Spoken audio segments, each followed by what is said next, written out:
Generating service invoice इन busy. इस presentation के माध्यम से हम बिजी में सर्विस इनवॉइस यानी कि जो आप सर्विस की आपकी आइटम्स हैं, जो सर्विसेज आप प्रोवाइड करते हैं, उसमें किस तरीके से आप जीएसटी चार्ज करना है और किस तरह से आप उसके बिल्स जनरेट करेंगे, कैसे वो आइटम्स को आपको मेंटेन करना है एज अ आइटम, आपको जो सर्विसेज हैं आपने प्रोवाइड करी हैं, बनानी है, यही सब हम इस प्रेजेंटेशन में जानेंगे। बेसिकली यदि हम एग्जांपल लें, आपका एएमसी का काम है, आप कंप्यूटर्स की एएमसी प्रोवाइड करते हैं, तो उस केस में आप एएमसी ऑफ कंप्यूटर्स के नाम से ही आइटम बनाएंगे और किस तरह से फर्दर उसका ट्रीटमेंट करेंगे, यही सब हम इस प्रेजेंटेशन में जानेंगे।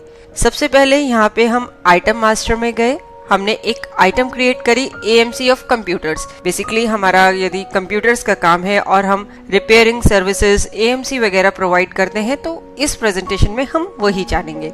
एएमसी ऑफ कंप्यूटर्स हमने आइटम ली, इसका यूनिट हमने बताया पीसेस। यहाँ पे हमने इस आइटम के साथ यूनिट लिया है क्योंकि एएमसी एक कंप्यूटर के लिए भी हो सकती है, या मान लीजिए आपने किसी कंपनी का आपके पास कॉन्ट्रैक्ट है तो एक से ज्यादा कंप्यूटर्स के लिए भी हो सकती है। तो यहाँ पे हमने इसका यूनिट जो है मेंटेन किया है। उसके बाद हमने टैक्स कैटेगरी बताई, services 18%, HSN SAC code GST के लिए इसका बताया। यहाँ पे स्पेसिफाई सप्लाई आउटवर्ड अकाउंट में हमने सर्विस चार्जेस रिसिप्ट लिया, यानी कि जब भी ये ट्रांजैक्शन में ये जो हमारी आइटम यूज होगी तो सर्विस चार्ज रिसिप्ट अकाउंट जो है हमारा अफेक्ट होगा। इसके बाद don't maintain stock balance option को हमने येस किया क्योंकि इस केस में हमें कोई स्टॉक बैलेंस तो मेंटेन करना नहीं है। बेसिकली ये हमारे गुड्स नहीं है, गुड्स के केस में ही हम स्टॉक मेंटेन करेंगे, ये तो हम एक सर्विसेज प्रोवाइड कर रहे हैं, तो don't maintain stock balance option को हम येस रखेंगे, यानी कि इन आइटम्स का हमें स्टॉक बैलेंस मेंटेन नहीं करना। नेक्स्ट हम एक और आइटम क्रिएट करेंगे रिपेयर चार्जेस के नाम से। कुछ भी रिपेयरिंग करते हैं उसके चार्जेस लेते हैं। यहाँ पे हमने यूनिट लिया है नॉट एप्लीकेबल। यहाँ पे हमें यूनिट से कोई मतलब नहीं है, बेसिकली हमारे एक फिक्स चार्जेस हैं तो वही हमें चार्ज करने हैं, तो हम नहीं चाहते कि इसका जो है यूनिट भी मेंटेन हो। यहाँ पे यूनिट नॉट एप्लीकेबल लेने से एक फायदा आपको यह भी है कि जब आप इसका वाउचर एंटर करेंगे, ट्रांजैक्शन एंटर करेंगे, तो इस आइटम को सिलेक्ट करते ही बिजी अमाउंट फील्ड पे आ जाएगा, यानी कि आपने आइटम सिलेक्ट करनी है और उसका अमाउंट बताना है। बीच में आइटम क्वांटिटी, यूनिट या प्राइस आपको बताने की जरूरत नहीं है। टैक्स कैटेगरी बताई, सर्विसेज 18%, SAC कोड बताया, specify supply outward account, service charge receipt ही रहा। डोंट मेंटेन स्टॉक बैलेंस इसका येस है। यदि आप इसको नो पे सेट भी करना चाहें तो देखिए बिजी ने एक मैसेज बॉक्स शो कर दिया कि सिंस आपने इसका यूनिट ही मेंटेन नहीं किया तो इसका स्टॉक बैलेंस जो है आप मेंटेन नहीं कर सकते, यानी कि इस आइटम का भी हमारा स्टॉक बैलेंस जो है मेंटेन नहीं होगा। सेव बटन प्रेस करेंगे इस आइटम को सेव करने के लिए। इसके बाद हम अपना सप्लाई आउटवर्ड या सेल्स वाउचर एंटर करेंगे। हेडर से जुड़ी डिटेल्स हमने एंटर करी, सेल टाइप ली LGST 18%, पार्टी सिलेक्ट करी और आइटम हमने सिलेक्ट करी एएमसी ऑफ कंप्यूटर्स।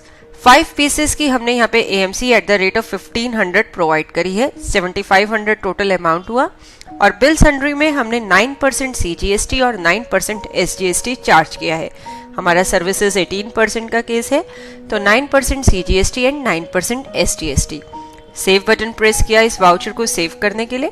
इसके बाद बिजी ने इसका प्रिंट के लिए पूछा, तो यहाँ पे प्रिंट कमांड देते ही देखिए स्टैंडर्ड फॉर्मेट मैंने सिलेक्ट किया, पहले से ये कॉन्फ़िगर नहीं था, इसको कॉन्फ़िगर किया और यहाँ पे आप स्क्रीन पे देख सकते हैं कि जो बिल है आपका वो प्रिंट हो गया सर्विस आइटम्स के लिए, कि ये आपने सर्विसेज प्रोवाइड करी है जिसपे इतना CGST और इतना SGST चार्ज हुआ है। नेक्स्ट हम एक और वाउचर यहाँ पे एंटर कर रहे हैं रिपेयर चार्जेस के लिए। यहाँ पे भी हमने LGST 18% लिया है, पार्टी हमारी कैश है, आइटम हमने सिलेक्ट करी रिपेयर चार्जेस। तो देखिए आइटम सिलेक्ट करते ही डायरेक्ट फोकस जो है अमाउंट फील्ड पे चला गया, बीच में क्वांटिटी, यूनिट या प्राइस आपको स्पेसिफाई कराने की जरूरत नहीं है, वो ऑटोमेटिकली स्किप हो गए।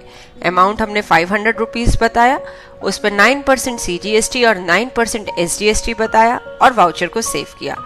इसका भी हम यदि बिल प्रिंट करके देखते हैं तो आप देख सकते हैं रिपेयर चार्जेस 500 रुपीज, जिसमें कि 45 rupees CGST and 45 rupees SGST आपका चार्ज हुआ है। इसके बाद यदि हम डिस्प्ले में स्टॉक स्टेटस देखते हैं, हमने यहाँ पे stock status, closing stock, alphabetical all items के लिए यदि व्यू करा है तो आप देख सकते हैं सिर्फ एक कंप्यूटर्स का जो हमारा स्टॉक कुछ ओपनिंग पड़ा था वो यहाँ पे नजर आ रहा है। AMC ऑफ कंप्यूटर्स या रिपेयर चार्जेस के नाम से जो हमने आइटम्स मेंटेन करी थी उनका कोई भी स्टॉक यहाँ पे नहीं आ रहा। ऐसा इसलिए क्योंकि हमने उनका don't maintain stock balance option जो है यस पे सेट किया हुआ है, यानी कि इन आइटम्स का हमें स्टॉक मेंटेन करने की जरूरत ही नहीं है। तो सीधा सा कंसेप्ट है कि जो आपके गुड्स हैं उनके लिए आप स्टॉक मेंटेन करेंगे, सर्विस आइटम के लिए आपको स्टॉक मेंटेन करने की जरूरत नहीं है। इसके बाद यदि हम अपनी जीएसटी की रिपोर्ट्स देखते हैं तो हमने देखिए जीएसटी रिपोर्ट्स में जीएसटी समरीज में गए।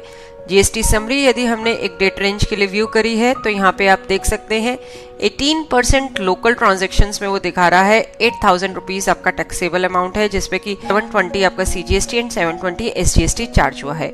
ऑन एंटर पे आप देख भी सकते हैं दोनों वाउचर्स आपको नजर आ रहे हैं।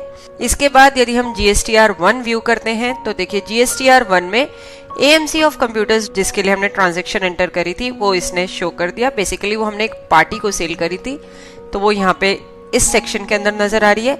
इसके बाद यदि हम 7A1 B2CS के टेबल के अंडर देखते हैं तो यहाँ पे जो हमारी कैश ट्रांजैक्शन थी वो आपको नजर आ रही है। तो इस तरीके से आपने देखा कैसे आप सर्विसेज की जो आप सर्विसेज प्रोवाइड कर रहे हैं उस पे किस तरह से आप बिल जनरेट कर सकते हैं, उसे प्रिंट कर सकते हैं और उसके बाद जीएसटी समरीज में वो किस तरीके से रिफ्लेक्ट होंगी। होप इस प्रेजेंटेशन के थ्रू आप इजीली सर्विसेज के इनवॉइस बिजी में जनरेट कर पाएंगे। देखने के लिए धन्यवाद और वीडियोस के लिए हमारे YouTube चैनल पर सब्सक्राइब करें।